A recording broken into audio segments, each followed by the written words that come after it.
Oke, selamat datang di konten terbaru kita hari ini masuk ke episode kelima. Gua tag video di hari Senin akan gua upload nanti mungkin sore ya di jam 5. Selain itu, gua akan review pertandingan dari Arsenal dan juga Manchester United yang sangat seru pertandingannya kemarin, menegangkan juga mungkin untuk fans Manchester United. Di sini gua akan menjelaskan ataupun memaparkan ataupun juga bisa dikatakan memberikan pandangan kepada kalian seperti apa jalannya pertandingan yang sudah terjadi. Di sini gue menjelaskan lebih objektif ya, tidak mengunggulkan Arsenal maupun Manchester United. Jadi gue menyampaikan dengan apa yang sudah gue lihat. Nah, di samping itu juga gue sudah melakukan analisa dengan menonton pertandingan ini berulang-ulang kali sehingga gue sudah mendapatkan beberapa momen yang akan gue bahas di video ini. Jadi kalian dengan dengarkan sampai habis agar tidak salah paham lah dengan apa yang gue sampaikan. Uh, Selain itu pertandingan ini yang menjadi sangat seru adalah kedua pelatih Arteta dan juga Erik ten Hag ini berhasil mengembalikan suasana di mana pada saat suasana pertemuan Arsene Wenger dan juga Ferguson itu kan sangat ini ya, sangat panas, dan juga di sini Arteta dan Erik ten Hag berhasil mengembalikan suasana tersebut dengan menyediakan atmosfer yang sangat berbeda. Nah, selain itu bisa juga gue sampaikan bahwa kekalahan Manchester United ini bukanlah kekalahan yang besar karena di pertandingan sebelumnya mereka hanya istirahat selama 2 sampai 3 hari setelah mereka bertemu dengan Crystal Palace dan juga Manchester City. Maka dari itu memang terlihat permainan Manchester United dari segi pemainnya agak sedikit kelelahan di menit ke-60-an ya. Nah, nanti gue akan jelaskan, akan gue kasih gambaran juga nanti seperti apa jalannya pertandingan agar lebih mudah untuk kalian pahami juga. Mungkin gue mulai dari formasi yang diterapkan oleh kedua pelatih ini. Arsenal turun dengan 4-3-3 mereka, sedangkan Manchester United turun dengan formasi pakem mereka 4-2-3-1. Tapi yang tidak terlihat di Manchester United adalah pemain terbaik mereka, Casemiro, yang sebelumnya menggendong banget, yang sebelumnya bisa menenangkan, menstabilkan bola di area tengah dan juga bisa memberikan uh, kreativitasan di area tengah seperti Erikson lah. Erikson di sini di pertandingan ini tidak cukup tenang untuk menghadapi permainan dari Odegaard dan kawan-kawan seperti Xhaka dan juga Partey. Selain itu Arsenal turun dengan pemain inti mereka seperti Eden Nketiah masih dipercaya untuk di lini depan karena memang Gabriel Jesus juga masih belum fit 100%. Di sebelah flank kiri ditemani oleh Martinelli, di kanan ada Bukayo Saka. Di lini tengah ada Odegaard, Partey dan juga Granit Xhaka. Nah, di area fullback mereka diisi dengan Zinchenko dan juga Ben White. Di area center back mereka mempunyai Saliba dan juga Gabriel Magalhaes.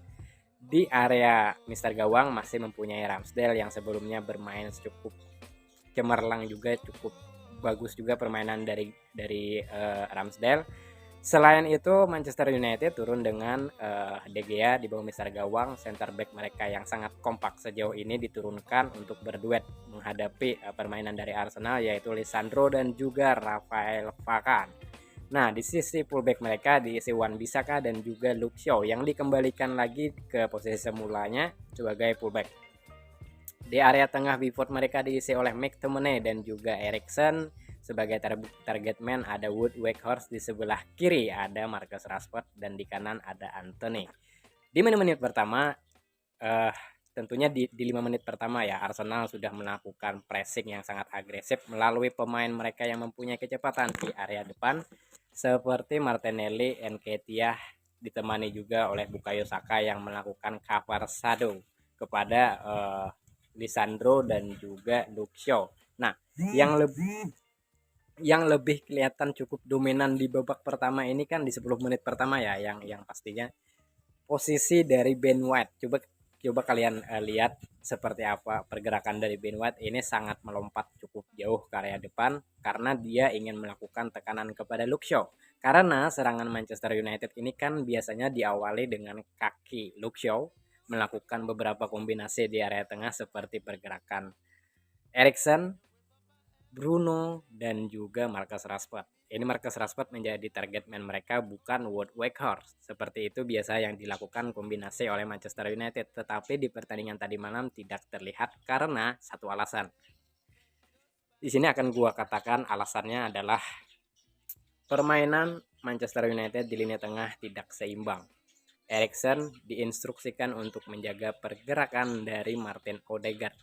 Di sini aja gue udah bisa katakan ini penjagaan nggak seimbang gitu loh. Eriksen menjaga Martin Odegaard. Kita tahu Martin Odegaard mempunyai skill individu, dia mempunyai dribbling yang bagus, dia bergerak cukup lincah, ditemani oleh Granit Xhaka dan juga Zinchenko yang lebih naik ke area dalam, lebih inverted, lebih terbalik. Nah, di samping itu Eriksen ini kelihatan banget dia lemah, fisiknya nggak seimbang dengan penjagaan dengan Odegaard. Selain itu harusnya McTominay yang menjaga gitu loh. Nah, ini gue agak heran juga kenapa Erik ten Hag memasukkan McTominay bukan Fred. Karena Fred ini di pertandingan sebelumnya sangat bagus, dia bisa mengcover penjagaan pergerakan dari si Kevin De Bruyne, mengisolasi pergerakan dari Kevin De Bruyne dari menit pertama sampai terakhir itu kan sangat bagus pergerakan dari Fred. Nah, kenapa bukan Fred gitu loh yang diturunkan untuk menjaga posisi dari Martin Odegaard? Gua rasa jika Fred yang dimasukkan ini akan lebih stabil lah kombinasi di lini tengah oleh Manchester United. Tapi ya sudahlah, seperti itu yang diinginkan strategi oleh Erik ten Hag. Nah, selain itu Arsenal melakukan pressing individu kepada setiap pemain belakang Manchester United dengan agresif, sehingga bola menggeser ke area kanan diisi oleh fullback Wan-Bissaka. Wan-Bissaka ini juga nggak tenang karena posisinya selalu ditekan oleh Martinelli. Karena Wan-Bissaka ditekan oleh Martinelli, Anthony sebagai wing sebelah kanan ini turun untuk membantu pergerakan dari Wan-Bissaka. Tetapi Anthony juga nggak bebas gitu loh, dia dijaga pergerakannya oleh Zinchenko, karena Zinchenko ini tahu jika Anthony mendapatkan bola maka transisi cepat bisa didistribusikan melalui kaki Anthony, disambung dengan pergerakan Eriksen dan juga Bruno di area tengah. Jadi ini sudah terjaga lah seperti apa kombinasi dan juga seperti apa strategi yang sudah direncanakan oleh Arteta untuk Arsenal. Intinya mereka ingin menjaga posisi ataupun menjaga ruang, menutup ruang pergerakan dari para pemain Manchester United dengan menjebak para pemainnya yang terhimpit di area-area yang tertentu lah. Jika kita lihat detailnya lagi, pada saat bola digeser ke Luke Shaw, nah harusnya kan Luke Shaw ini ada temannya ya, ada temannya seperti Lisandro, seperti McTominay yang harusnya menemani posisi dari Luke Shaw. Tapi di sini Luke Shaw juga terisolasi gitu loh dengan pergerakan Bukayo Saka dan juga Ben White yang selalu mengikuti pergerakan dari Luke Shaw, ditemani juga oleh Thomas Partey di area belakang Ben White yang melakukan overlap, sehingga di sini McTominay kelihatan bermain cukup buruk. Mungkin bukan gua aja ya yang di sini yang mengatakan permainan dari McTominay yang buruk, tetapi mungkin kalian juga bisa melihat seperti apa permainan yang sudah ditampilkan oleh McTominay. Nah, di samping itu Manchester United walaupun mereka di pressing tapi mereka tidak terlalu bagus lah dalam tekanan tersebut, tapi mereka bisa menekan juga gitu loh dengan kombinasi di area depan dengan melakukan pressing kedua sayap mereka seperti Anthony dan juga si Rashford. Kedua pemain sayap ini melakukan tekanan kepada Gabriel dan juga Saliba dan juga ditemani oleh Bruno Fernandes dan juga Wout Weghorst. Tapi yang di sini gue katakan serangan ataupun pressing individu yang dilakukan oleh Manchester United itu tanggung gitu loh. Kenapa tanggung? Karena Ramsdale selalu menemukan orang bebas untuk bisa mendistribusikan bolanya kepada fullbacknya yang melebar seperti Gini dan juga Ben White. Karena Wan-Bissaka ini tidak naik untuk melakukan pressing balik, dan juga si Luke Shaw tidak melakukan pressing kepada Ben White, sehingga distribusi bola di antara Arsenal ini mereka sangat nyaman gitu loh untuk melakukan kombinasi dari kaki Odegaard, Partey dan juga Granit Xhaka. Jadi permainan sudah tidak seimbang di babak pertama. Pada saat momen Arsenal melakukan pertahanan, pada saat Manchester United ini membangun serangan dengan 3-2-5, shape berubah, di mana artinya mereka menyerang dengan bermain untuk mencoba melebar, tetapi juga nggak berhasil gitu loh, karena mereka meninggalkan 3 fullback di area belakang dengan 2 fullback yang sedikit melebar untuk membantu serangan pergerakan dari Anthony. Ini juga dijaga oleh Xhaka dan juga Martinelli yang menjaga keseimbangan pergerakan dari Wan-Bissaka maupun Luke Shaw. Nah, beberapa kombinasi sudah dilakukan oleh Manchester United yang artinya mereka kesulitan untuk membongkar pertahanan dari Arsenal. Pada saat situasi Arsenal melakukan pressing, counter pressing, mereka Arsenal ini kan bermain dengan dinamis ya. Dinamis yang gua maksud adalah dengan pergerakan tanpa bola. Semua pemain itu melakukan pergerakan untuk membuka ruang, meninggalkan ruang, dan juga mereka bisa melakukan seperti Martinelli ya, seperti Bukayo Saka juga sering lepas. Mereka mempunyai skill individu yang bagus. Nah, seperti Wan-Bissaka ini, kedua fullback dari Manchester United ini selalu dalam situasi 2 versus 1, yang artinya mereka tidak stabil dengan pressing yang sudah dilakukan oleh Arsenal. Nah, maka demikian Manchester United terlihat dengan permainan seperti ini, mereka hanya bisa mengandalkan serangan balik yang di depan mengharapkan Marcus Rashford bisa lebih jauh lah untuk membawa bola, tapi itu nggak berhasil juga. Wout Weghorst juga nggak terlalu kelihatan ya, memang nggak ada ini juga sih ya, dari Wout Weghorst nggak ada supply juga untuknya, seperti Bruno Fernandes juga nggak bisa bergerak banyak. Maka dari itu di sini sangat layak untuk Arsenal bisa memenangkan pertandingan, akan tetapi mungkin di sini ada banyak perbaikan dari Erik ten Hag kepada Manchester United. Nah, di sisi lain kita bahas kenapa ini mungkin menjadi yang pembicaraan ramai juga di sosial media, karena Zinchenko ini berada di semua area.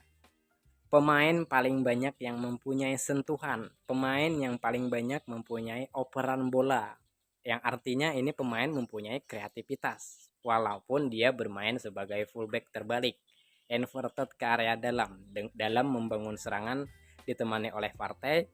Inilah mengapa Arsenal lebih bisa mendominasi jalannya pertandingan, karena mereka selalu overload. Mereka selalu dalam situasi 3 versus 2, 4 versus 3, 5 versus 4 di lini depannya, kayak gitulah. Jadi makanya gua katakan harusnya di sini yang turun Fred, bukan McTominay di babak pertama khususnya ya, bukan di babak kedua. Babak kedua kan si Fred masuk tapi nggak terlalu mempunyai pergerakan yang cukup bagus juga, karena Odegaard sering lepas juga dalam penjagaan. Nah, pada momen terakhir di mana pada saat di menit 89 ini gol cukup riskan lah, cukup disayangkan, karena sebenarnya tinggal kan bola pantulan apa bola gimana, bola dipantulkan ke depan, sedangkan di depan ada Wout Weghorst. Harusnya bola tersebut bisa didapatkan oleh Wout Weghorst, tetapi bola tersebut di sliding tackle ataupun dibuang oleh Wout Weghorst, sehingga di sini struktur pertahanan dari Manchester United belum terlalu stabil karena bola sempat keluar jalur. Tetapi di sini Arsenal memainkan bolanya dengan pergerakan 2-3 pemain. Tidak ada pemain Manchester United yang ingin menjemput bola, sehingga Bruno yang naik. Nah, terlihat pada saat momen tersebut Leandro Trossard mempunyai ruang yang sangat luas, dan juga beberapa pemain seperti Bukayo Saka itu mempunyai ruang yang cukup luas. Yang lain di sini Martinelli juga berdiri cukup luas gitu loh. Ditambah Zinchenko yang overlap ke depan, Martinelli ke area dalam kotak penalti di antar lini. Trossard memberikan pergerakan yang sangat berbahaya kepada pemain belakang Manchester United seperti Wan-Bissaka. Dia dalam keadaan situasi 2 versus 1, lagi-lagi ini Wan-Bissaka ini. Nah, dalam keadaan tersebut ya gue nggak bisa juga ya disalahkan untuk Wan-Bissaka kenapa gol ini bisa terjadi. Ya memang penjagaan dari Manchester United ini nggak jelas gitu loh. Pergerakan mereka ini kayak kebingungan harus menjaga yang mana pemainnya, karena Arsenal bermain sangat tinggi dengan garis pertahanan yang sangat tinggi, sehingga mereka tertekan sangat jauh di area dalam. Zinchenko melepaskan umpannya kepada Odegaard, pantulan kepada si Nketiah mencetak gol terakhir. Nah, ini adalah salah satu gua rasa mungkin apakah Manchester United yang keluar dari strategi Erik ten Hag, apakah memang ini strategi yang sudah diterapkan Erik ten Hag? Yang pasti di sini Manchester United bermain dengan permainan dan strategi yang kurang jelas juga lah kalau gua terjemahkan ya. Selain itu kita juga nggak bisa meremehkan untuk Manchester United karena memang melihat perkembangan mereka sampai saat ini sangat jauh, mereka sangat bagus di tren yang sangat positif sehingga dengan kehadiran Erik ten Hag ini sangat merubah situasi yang ada di dalam Manchester United. Gua rasa ini adalah menjadi persaingan yang cukup ketat nantinya karena Liverpool dan juga Chelsea kan dalam situasi keadaan yang sangat menurun, banyak pemain yang cedera. Maka dari itu di sini pergerakan dari Manchester United harus diwaspadai karena dengan datangnya Erik ten Hag yang belum sampai satu musim sudah bisa merubah